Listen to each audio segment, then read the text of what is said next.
지난 19일 오후 아프가니스탄의 한 중국 음식점에서 폭발이 일어나 최소 7명이 숨지고 13명이 다치는 사고가 났습니다. 뉴욕타임스는 이번 폭발이 카불 중심가의 한 호텔 내부에 있는 국수 전문점에서 발생했다고 전했습니다. 현지 경찰에 따르면 범인은 식당에 들어와 약 30분간 머무른 뒤 입고 있던 폭탄조끼를 터뜨린 것으로 드러났습니다. 당시 현장에 있던 목격자들은 큰 폭발음과 함께 긴급한 상황이 이어졌고 모두가 목숨을 걸고 대피해야 했다고 증언했습니다. 카불에서 활동 중인 구호단체 이머전시에 따르면 사망자 가운데는 어린이 1명이 포함되어 있고 또 다른 1명은 중국 국적으로 확인됐습니다. 폭발이 일어난 후 순위파 극단주의 무장조직 이슬람 국가의 아프간 지부인 IS 호라사는 배후를 자처하고 나섰습니다. IS의 선전 매체인 아마크 통신은 중국 정부가 신장 위구르족을 상대로 자행하는 범죄가 갈수록 심각해지고 있다고 비난하며 이번 공격은 탄압에 대한 대응 차원이며 중국인들을 IS의 공식적인 공격 목표 명단에 올렸다고 밝혔습니다. 사실 IS와 중국은 오랜 시간 적대 관계를 이어왔습니다. IS는 중국을 이슬람을 억압하는 국가로 규정하고 특히 신장 위구르 정책을 맹비난해왔습니다. 여기에 더해 중국과 탈레반 정권의 밀월 관계도 주요 공격 배경으로 꼽힙니다.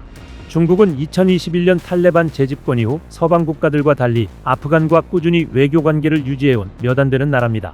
2023년엔 탈레반 정권하에서 처음으로 대사를 임명했고 막대한 양의 석유와 광물 채굴 계약을 맺기도 했습니다.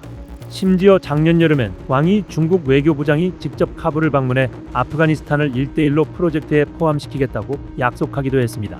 IS는 탈레반의 가장 중요한 파트너인 중국을 타격함으로써 탈레반 정권이 외국 투자자들에게 안전을 제공할 능력이 없음을 전 세계에 알리려 했다는 분석이 나옵니다.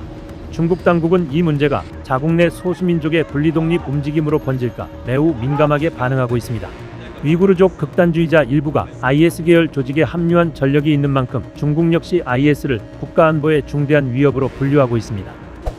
미국의 소탕작전 이후 전 세계의 점조직처럼 흩어져 있던 IS가 다시금 세력을 키우면서 최근 들어 폭발 등의 사건이 끊이지 않고 있습니다. 지난해 6월 시리아 다마스쿠스 성당 자폭 테러로 80여 명의 사상자가 발생했고 12월엔 호주 시드니 본디비치에서 IS 추종자들이 총기를 난사해 15명이 목숨을 잃었습니다. 시리아에선 IS 대원들의 대규모 탈옥 사건까지 발생했습니다. 쿠르드계 무장단체 시리아 민주군이 통제하던 알샤다디 교도소에서 정부군과 민주군 간의 교전이 격해진 틈을 타 IS 대원 약 1,500명이 탈옥한 겁니다.